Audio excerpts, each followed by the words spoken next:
Hello साथियों, नमस्कार। आपका वाई वन स्टडी पॉइंट में स्वागत करता हूं। साथियों, जैसा कि आपको पता है, मैं आपको भारतीय संविधान पढ़ा रहा हूं, जिसमें भाग 2 अनुच्छेद 11 तक हो चुका है। ठीक है, भाग 2 में आपको पता है 5 से 11 तक अनुच्छेद रखे गए थे। उन सभी को हमने आपको अच्छी तरीके से बता दिया है और हम बात करने वाले थे नागरिकता अधिनियम के बारे में। भारत में जब नागरिकता अधिनियम लाया गया, कहने का मतलब भारत में जो लोग रहते हैं उनको किस आधार पर भारत की नागरिकता मिलती है, तो उसके लिए एक अधिनियम लाया गया। वह उस अधिनियम के बारे में हम बात करते हैं। आपको जो भी भारत में नागरिकता मिलती है वो 5 प्रकार से दी जाती है ना। देखिए, जो अधिनियम लाए गए, जैसे कि जन्म के आधार पर अधिनियम, नागरिकता अधिनियम 1955 में, ये जन्म के आधार पर कैसे नागरिकता मिलता था। 1986 में माता पिता में से कोई भी अगर वह भारत का नागरिक रहेगा तो उस बच्चे को भारत की नागरिकता मिल जाती थी। लेकिन फिर क्या किया गया, 2003 में दोनों को वैलिड कर दिया गया। कहने का मतलब माता और पिता दोनों क्या हो, भारत के नागरिक हो, तभी जाकर उस बच्चे को भी क्या, भारत का नागरिकता मिलेगी। आपको पता है, जब 1986 की बात कर रहे हैं, 1986 में यह कहा गया कि माता और पिता में से कोई भी भारत का होगा तो उसे उस बच्चे को भारत की नागरिकता मिल जाएगी। लेकिन 2003 में यह प्रावधान आया कि दोनों वैलिड कर दिया गया। कहने का मतलब माता और पिता दोनों को, अगर वह भारत के नागरिक होंगे तभी जाकर उनके बच्चे को भी क्या, भारत की नागरिकता मिलेगी। अब दूसरी बात करते हैं, दूसरा वंश के आधार पर। अब वंश के आधार पर कैसे होता है, जैसे कि 1992 में यह अधिनियम लाया गया, नागरिकता अधिनियम। इस पर बात किया गया कि माता पिता भारत के हों। कहने का मतलब ऐसा नहीं है कि वो दूसरे कंट्री के हों, ठीक। और ये जो वंश के आधार पर अगर वरीयता किसे दिया गया, वो पिता को दिया गया, ठीक है, वंश के आधार पर। कहने का मतलब अगर आप देखेंगे जनरली तौर पे, आप खुद समझिए कि अगर कहीं पर नाम आता है तो पिता का आता है, तो कहने का मतलब वंश के आधार पर यह, ठीक, तो ये वंश के आधार पर हो जाएगा। ठीक है, आगे देखते हैं आगे क्या बात किया गया है। आगे अगर हम बात करें तो जन्म के आधार पर कहने का मतलब ये तो हो गया, अभी हमने आपको बताया वंश के आधार पर, यानी 1992 में माता पिता, ये कहने का मतलब किसे वरीयता दिया गया, पिता को। अगर हम बात करें तीसरा, पंजीकरण का मतलब रजिस्ट्रेशन करने। जैसे कि आप मान लीजिए कि अमेरिका के हैं, कहने का मतलब दूसरे कंट्री के आदमी है, अगर भारत में आकर आप भारत की नागरिकता लेने चाहते हैं तो उसके लिए एक प्रावधान किया गया। आपको पता है यह प्रावधान क्या है, रजिस्ट्रेशन या पंजीकरण की संभावना, या जब आप भारत में पहुंचे तो सबसे पहले आप क्या करा ले, रजिस्ट्रेशन करा ले कि हाँ हम, और उसके बाद भी आपको भारत में 7 साल तक रहना होगा, तब जाकर क्या, भारत की आपको नागरिकता मिलेगी। अन्यथा अगर बीच में आप चले गए अमेरिका या किसी दूसरे कंट्री में चले गए, फिर आ रहे हैं, तो आपको फिर से 7 साल रहना पड़ेगा, तब जाकर भारत की नागरिकता मिलेगी। ठीक है, ऐसा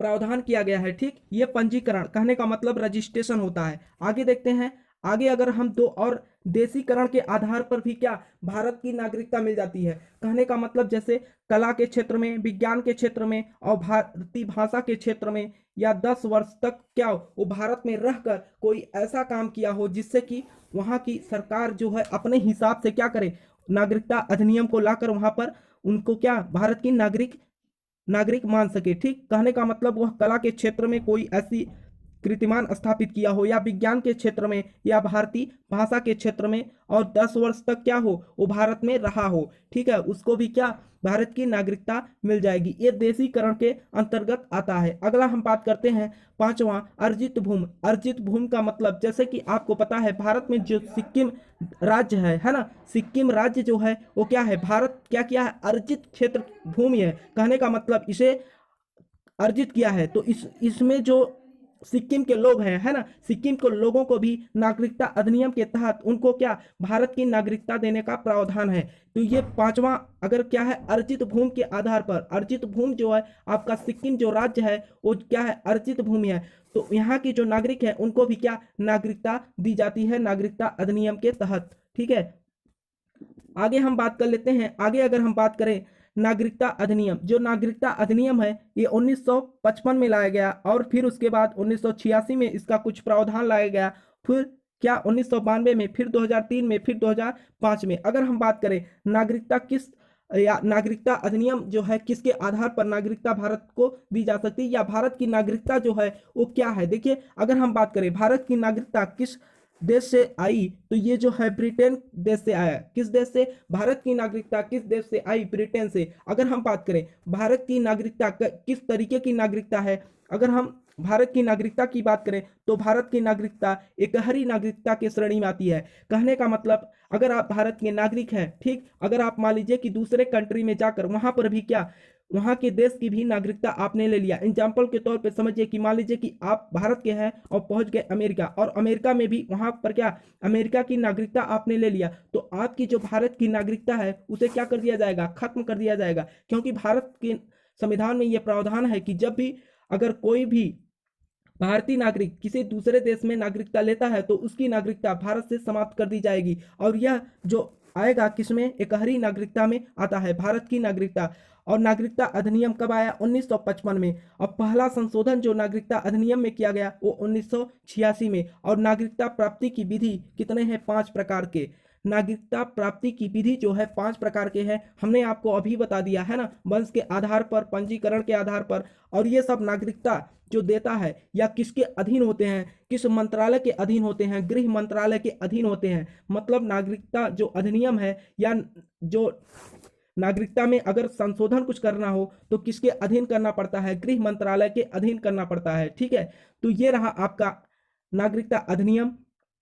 ठीक है, नागरिकता मिलती है वो किस आधार पर भारतीयों को नागरिकता, हमने बता दिया कि आपके 5 प्रकार के विधि है भारत में नागरिकता प्राप्त करने के। ठीक, तो ये जो था आपका नागरिकता अधिनियम पर। तो मुझे आशा है कि आपको यह क्लास अच्छी लगी होगी। अगर क्लास अच्छी लगी हो तो क्लास को लाइक शेयर जरूर करिएगा। अगर आप चैनल पे नए हैं तो चैनल को सब्सक्राइब कर लें ताकि आपको हमारे क्लास की नोटिफिकेशन बराबर मिलता रहे। तब तक के लिए नमस्कार।